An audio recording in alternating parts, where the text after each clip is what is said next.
Саламатсыздарбы? Дүйнөдө болуп жаткан соңку маанилүү кабарлар топтому менен тааныштырып, Нияз Ашматов. Америка Кошмо Штаттарынын жана башка тиешелүү мекемелер Американын президенти Трампка кайрылып, Иранга сок курууга баары даяр экенин билдиришти. Бирок Трамп азырынча чечим кабыл ала электиги белгилүү болду.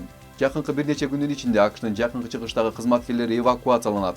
Израилдин маалымат агенттиги чалгындоо кызматтарына жана ички иштер министрлигинин командачылыгына согушка даярдануу буйругу берилгенин, анткени АКШ менен Ирандын ортосунда сөзсүз согуш болоорун кабарлады. Басылманын маалыматы боюнча АКШ буга чейин эле 50 миңге жакын аскер, 100 согуштук учак, 150 куралдуу транспорттук учак жана 35 кеме, анын ичинде эсминецтер, десанттык кемелер жана атомдук суу астында жүрүүчү кемелер. Ошондой эле Ирандын жанында Gerald R. Ford сыяктуу 2 учак ташуучу кеме топтогон.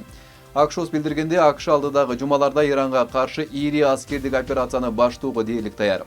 Ал бир нече жумага созулат жана анын алкагында ракеталык, өзөктүк инфраструктурага ири соккулар жасалышы мүмкүн. Бул операцияга Израиль да кошулары айтылууда. We have a very dangerous situation because both sides actually believe. Кооптуу кырдаал жаралды. Анткени эки тарап тең кыска мөөнөттүү катуу согуш алардын сүйлөшүү позициясын жакшыртат деп эсептешет.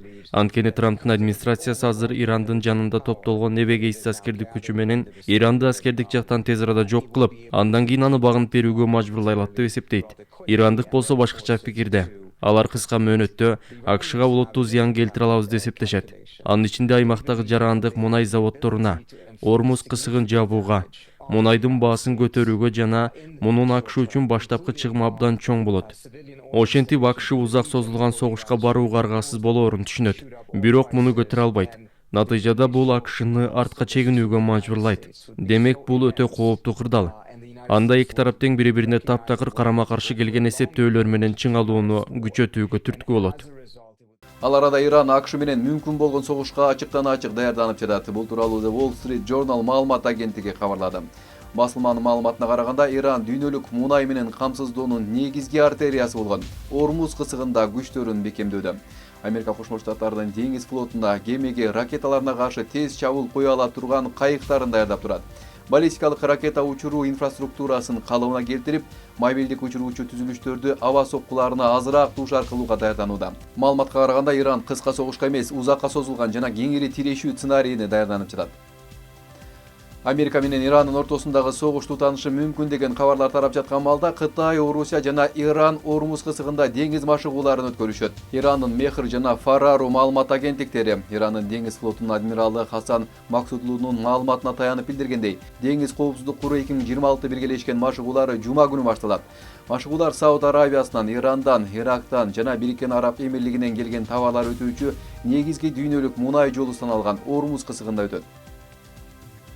АКШнын президенти Дональд Трамп Truth Social социалдык тармагында Британиянын премьер-министр Кир Стармерге кайрылып, эгерде Иран келишимди четке какса, Вашингтон Индия океанындагы Диего Гарсия аралында жайгашкан Британ аба базаларын колдонууга аргасыз болушу мүмкүн экенин эскертти.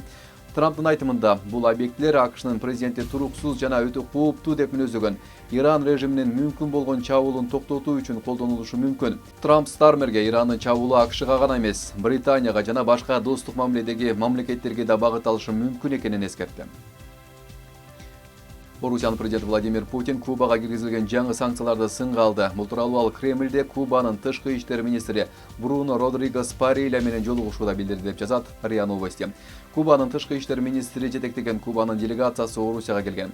Москва Гаванага жардам көрсөтө турганын билдирген. Ал эми Орусиянын тышкы иштер министри Сергей Лавров АКШны аралды деңиз блокадасынан алыс болууга чакырды. Наши страны связывают.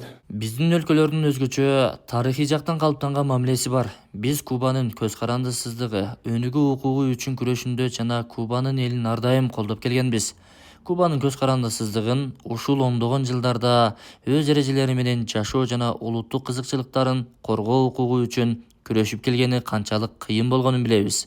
Азыр биз өзгөчө мезгилде жаңы санкциялар менен жашап жатабыз. Бул тууралуу кандай ойдо экенибизди билесиз. Биз мындай нерселерди кабыл албайбыз. Ал эми биздин тышкы иштер министрлигинин позициясы ачык, так жана бир жактуу. Владимир Зеленский учурдагы туңуюктан чыгуу үчүн Путин менен түз жолугушууну көздөйт. Зеленский Путин менен жеке жолуккандан кийин гана реалдуу макулдашууга жетиши мүмкүн экенин айтып, командасына Женевада саммит өткөрүүнү тапшырды. Путин Орусия фронту артыкчылыкка ээ экенин жана Донбассты толук көзөмөлдөө үчүн согушту дагы 18 айдан 2 жылга чейин улантууга даярдыгын билдирди. Бул тууралуу The New York Times гезити батыштын чалгындоо жана аскер кызматкерлерине шилтеме жасап маалымдады. Басылманын маалыматы боюнча Кремль убакыт Орусия тарапта деп эсептейт жана Украинанын энергетикалык тармактарына жана шаарларына соккулардын уланышы согуштагы позициясын бекемдеши керектигин айтууда. Мурда Зеленский ошондой эле Орусия Донбассты толугу менен басып алуу үчүн 2 жыл керектигин жана 800 миңдей аскери каза болоорун билдирген. Discord жана OpenAI колдонуучулардын маалыматтарын АКШнын чалгындоо агенттиктери менен бөлүшүп жатышат. Көз карандысыз изилдөөчүлөрдүн тобу Discord компаниясынын персона кызматынын негизги жеткирүүчүсү экенин аныкташты. Бул кызмат селфилерди колдонуп АКШнын бийлик органдары, анын ичинде финансылык кылмыштарды көзөмөлдөө тармагы жана АКШнын жарандык жана иммиграция кызматтары менен маалыматты бөлүшөт. Бириккен Улуттар уюму Израилдин батыш жээктеги аракеттери Газадагы ок атышпоо келишимин жокко чыгарышы мүмкүн деп эскертти. Кеңешке кыскача маалымат берип жатып, ал аймактагы көптөгөн жылдарга созулган чыр чатактан жана азап тозоктон кийин Израиль бомбалоосун улантып жатканын белгиледи. Ал мүчөлөрдү Газадагы ок атышууну токтотуу келишимин сактоого жана эл аралык укуктун негизинде иш алып барууга чакырды. Ошондой эле Вашингтондо өтө турган АКШ жетектеген Тынчтык кеңешинин жыйынын маанилүү кадам деп атады. Бирок ал батыш жээктеги окуялар тескери багытта бара жатканын эскертти. Согушта талкаланган Газадагы Аль-Хассайна мечитинде азыр Рамазан айы башталганына намаз окуу үчүн орун чектелүү болгондуктан үй бүлөлөр урандылардын арасында баш калкалоодо.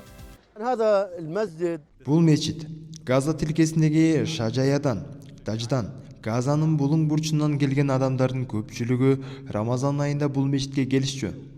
Бул жерде сыйынуучулар көп болчу.